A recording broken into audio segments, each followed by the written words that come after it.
This month's 5-minute guides are going to cover a number of named ships, i.e. specifically ships of classes whose class overview we've already done. That's just the way that user requests go. Please bear in mind, if you have requested a ship to be reviewed, it does go on the list, but the list is about 5 or 6 years long, so it's always in each video description for the 5-minute guide, so you can see where we are with the current listing. Anyway, with that said, let's get on to USS San Juan. USS San Juan began life at the Four River shipyards of the Bethlehem Steel Corporation in May 1940, being launched on the 6th of September 1941 into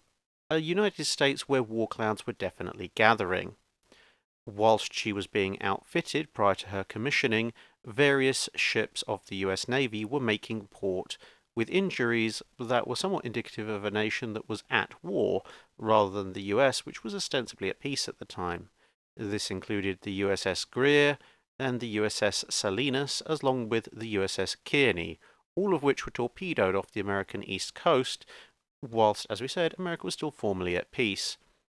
The loss, rather famously, of USS Reuben James was something of a turning point, but all of this would serve as an inspiration to the dock crews to get the ship ready for war as soon as possible, outfitting as it was alongside its sister ship USS San Diego. Halfway through the ship's fitting out period came the news of the attack on Pearl Harbor, so it's perhaps little surprise that at the end of February 1942, as the ship was commissioned into the US Navy, it rapidly met up with the carrier USS Wasp and the battleship USS North Carolina before heading for the Pacific. San Juan would find herself fairly rapidly in action, as in the shadow of the battles of Coral Sea and Midway came the amphibious assaults on Guadalcanal and Tulagi.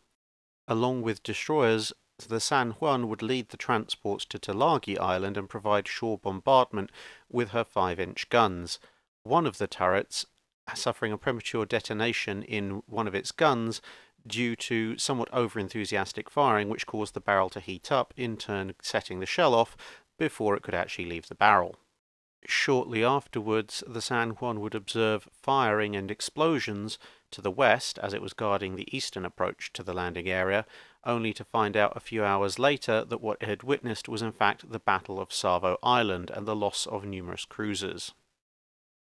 Following the Battle of the Eastern Solomons, the San Juan was tasked to escort the damaged Enterprise back to Pearl Harbor for repairs,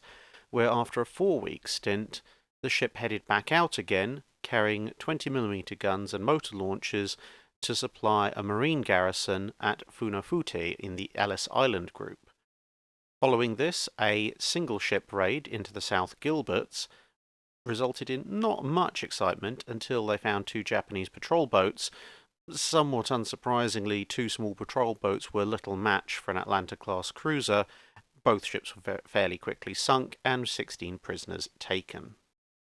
At the Battle of Santa Cruz Islands, the San Juan would find itself escorting the Enterprise, along with Battleship X, the USS South Dakota, the destroyer USS Smith, and others.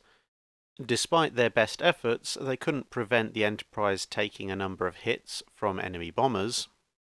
While San Juan herself would be hit by a bomb towards the end of the engagement, the light armour of the Atlanta class actually standing it in good stead this time, as the bomb went straight through the starboard quarter, through multiple rooms out the bottom of the ship, and then exploded underwater, thus resulting in relatively minimal damage. After temporary repairs from a tender, the USS Argonne, the San Juan was sent to Australia, specifically to Sydney, for further repairs. Once repairs were completed, the San Juan was assigned for a stint as carrier escort to the older USS Saratoga,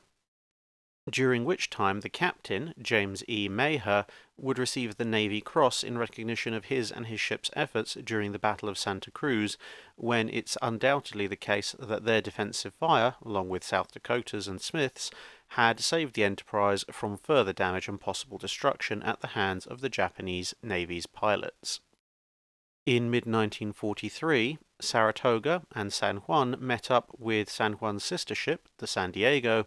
and HMS Victorious, operating together as a unit in the absence of most of the USN's carrier task forces during this period, as they were all being either replaced due to loss or repaired due to damage.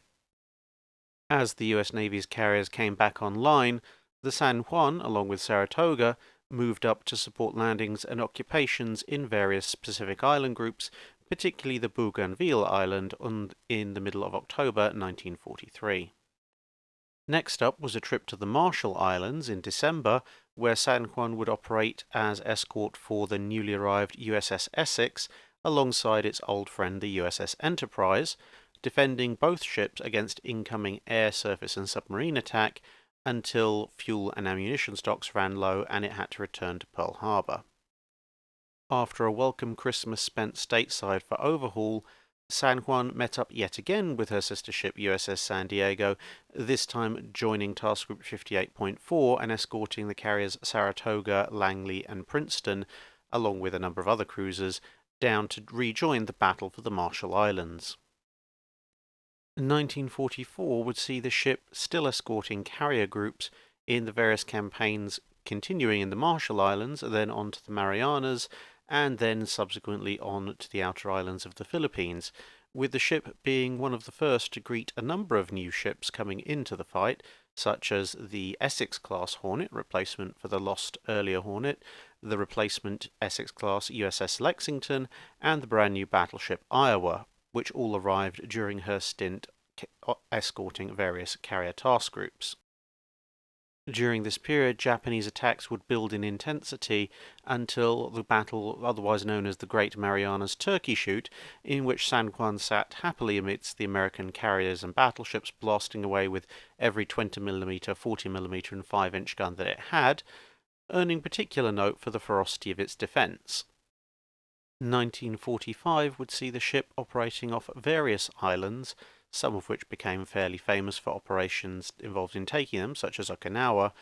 before joining a number of raids into the western part of Japanese holdings, which proved to be fairly successful, largely due to most of the Japanese Navy suffering mostly from a case of existence failure, courtesy of the US Navy's submarines and, of course, the US Navy's pilots by and large.